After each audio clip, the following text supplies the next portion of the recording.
Hi, in this video I'm gonna show you how to get iOS 27 developer beta option on your any iPhone. So it doesn't matter if you're using any old model iPhone, doesn't matter. So simply at first open your settings, press on to general and showing it to iPhone storage. Must be clean your iPhone storage. So minimum you just clean 20 GB storage and scroll down, you go to language and region option. So if you are living any country, so must be select to United States. Okay, so once you get iOS 27 developer beta, then you switch back to your country.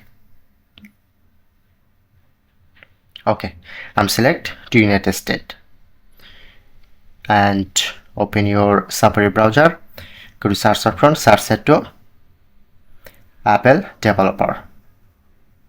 Okay, and you need to sign in. Yes. Okay, press on to sign in.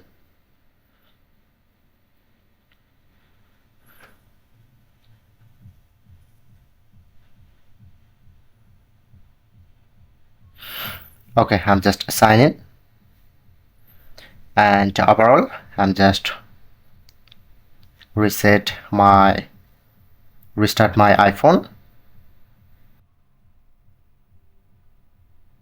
So when you follow these three tricks, then you can get iOS 27 developer beta.